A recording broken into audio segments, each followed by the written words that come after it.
All right, so today we're diving deep into algorithmic trading. Exciting stuff. It is. Yeah. And we're going to be using Chris Collins' book, Algorithmic Trading with Python, as our guide. Excellent choice. So uh, get ready because we're about to explore how algorithms are like reshaping the entire trading world. Absolutely. And we'll even see how we can use Python to get in on the action.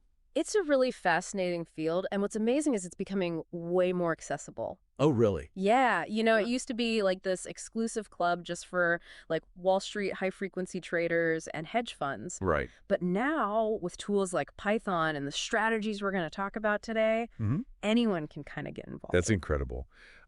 So for our listeners who might not be familiar with the term, Sure. can you break down exactly what algorithmic trading is? Definitely. So imagine this. You have a computer program. Okay. And it's following this super specific set of rules Okay. that you've given it to buy and sell assets automatically. So it's constantly analyzing market data, looking for those like perfect opportunities, Yeah. and then it executes trades with incredible speed and precision, much faster than any human trader could.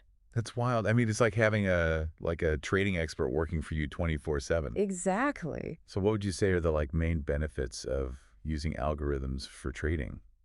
So one of the biggest advantages is that algorithms are totally emotionless, right? Makes sense. They don't get scared or greedy like we humans do. Right. So they just stick to the plan no matter what the market's doing. That's a huge advantage, I feel like. It is, and they're lightning fast, so they can react to changes in the market in like milliseconds, Wow. which is something we humans just can't compete with. Definitely not. Plus, they're really good at spotting these tiny little patterns in data that we might miss. Interesting. Yeah, they can crunch through mountains of information and find those hidden opportunities. So can you give me an example of how this speed advantage would actually play out in real life? Sure. Imagine there's this stock that's trading on like two different exchanges. Uh, And for a split second, the price is slightly different on each exchange. mm, A human trader probably wouldn't even notice that tiny difference, let alone have time to react. right. But an algorithm could instantly spot that discrepancy, buy the stock on the cheaper exchange, and sell it on the more expensive one, Oh, wow. locking in a profit. So that's what arbitrage is. Exactly. So you see how powerful this can be. Yeah, definitely. But I know there has to be some downsides, right? Of course, there are always risks. What are some of those? Well, the biggest one is probably that algorithms are only as good as the code they're written with. I see. So if there's a bug or an error in the code, Mhm. it could lead to some pretty big losses, especially if the market is moving really fast. Oh, cheese. And also, algorithms are based on historical data. Okay. But sometimes unexpected things happen in the market, Right. like a major news event or a natural disaster. Yeah. And those events can throw off even the most sophisticated algorithms. That makes sense. So how does Python fit into all of this? Well, Python is like the go-to language for algorithmic trading. Okay. Why is that? It's super versatile and it has a really clear syntax. It's so easy to learn. Yeah, which makes it great for beginners, Mm-hmm. but it's also powerful enough for professionals to build some pretty complex trading systems. I see. And probably the best part is that Python has these incredible libraries that are specifically designed for financial analysis and trading, I'll go there. like pandas. Okay. It's amazing for working with data, making it really easy to like manipulate, analyze, and visualize all the information you need for trading. Mm-hmm. And then there's NumPy, which is perfect for doing all sorts of mathematical calculations. So it sounds like these libraries basically give traders all the tools they need to build and test their own strategies. Precisely. That's awesome. So what kinds of algorithmic trading strategies are people actually using out there? Okay, well, there are so many different strategies. But some of the most popular ones are trend following, Okay. arbitrage, and mean reversion. Interesting. Can you explain those a little bit more? Sure. So trend following is pretty much exactly what it sounds like. It's Yeah. all about identifying and riding those big market trends. So if a stock is going up. Right. You program your algorithm to buy when the price breaks above a certain level, Okay. and then sell when it falls below another level. And how would you use Python for that? Well, Python can help you analyze historical price data to see if there are any clear trends emerging, Got it. and then you can use those insights to build your trading rules. That's cool. What about arbitrage? You mentioned that one earlier. Right, so arbitrage is all about exploiting those tiny price differences. Yeah, you were talking about that with the two different exchanges. Exactly. And Python can process massive amounts of data really quickly. Right. So it's the perfect tool for finding those arbitrage opportunities. That's awesome.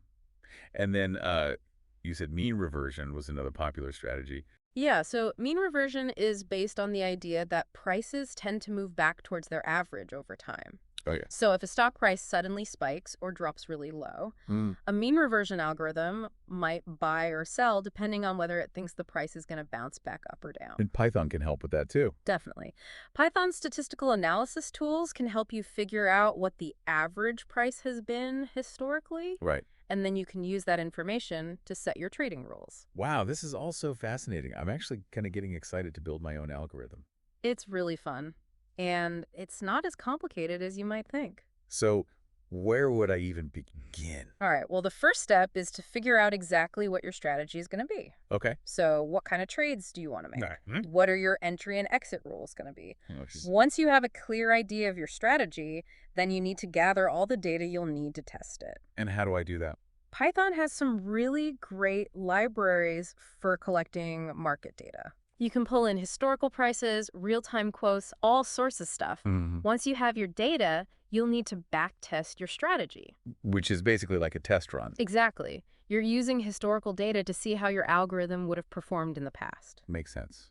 And how do I do that with Python? Well, Python has some awesome backtesting tools that can simulate trading and give you all sorts of performance metrics. So it's like a practice round before you risk any real money. Precisely. And if your backtests look promising, then you can actually implement your algorithm in a live trading environment and start making real trades. That's so cool. Can you give me an example of like a specific backtesting technique that people use? Sure. A common one is called walk-forward analysis. Okay, what's that? You basically split your historical data into two chunks. Mm-hmm. One chunk you use to train your algorithm, Okay. and the other chunk you use to simulate real-world trading. So you can see how it would done. Exactly. It gives you a much more realistic idea of how your strategy would perform in the market. That's smart. Are there any like important things I should keep in mind while I'm doing all of this? Absolutely. The most important thing is to manage your risk. Okay, how do I do that? Well, you need to make sure you're not risking too much money on any single trade. Right. Set some stop loss orders Mhm. so you don't lose everything if the market goes against you. Makes sense. And another thing to watch out for is overfitting. Overfitting. Yeah, it's when you tweak your algorithm so much that it works perfectly on your historical data, Okay. but then it fails miserably in the real world. So it's like memorizing the answers instead of actually learning the material. Exactly. You need to make sure your algorithm can adapt to new situations and market conditions. Got it. So to wrap things up, can you give us a quick recap of like the key takeaways from our dive into algorithmic trading? Sure. So first off, algorithmic trading is becoming more accessible than ever. Mm-hmm. You don't need to be a Wall Street whiz to get involved anymore. That's great news. And algorithms can bring a ton of benefits to your trading, like removing emotion, Right. executing trades with lightning speed, and spotting patterns that humans might miss. Yeah. Python is a fantastic tool for building and testing trading algorithms, Great. thanks to its easy-to-learn syntax and powerful libraries. Absolutely. And remember, there are lots of different strategies you can use. Like trend following. Mean reversion, arbitrage. So many options. Just make sure you backtest your strategy thoroughly before risking any real money. Super important. And always manage your risk carefully. Words to live by. Well, I think that about covers it for our deep dive into algorithmic trading. I think so too. Thanks so much for sharing your expertise with us. My pleasure. It was a fun conversation. It really was. And for our listeners, if you want to learn more about building your own trading algorithms, Definitely check out Chris Conlon's book. Algorithmic Trading with Python. It's a fantastic resource. Yeah, it's got all the information you need to get started. It does. Well, that's all the time we have for today. Until next time. Happy trading, everyone. Happy trading!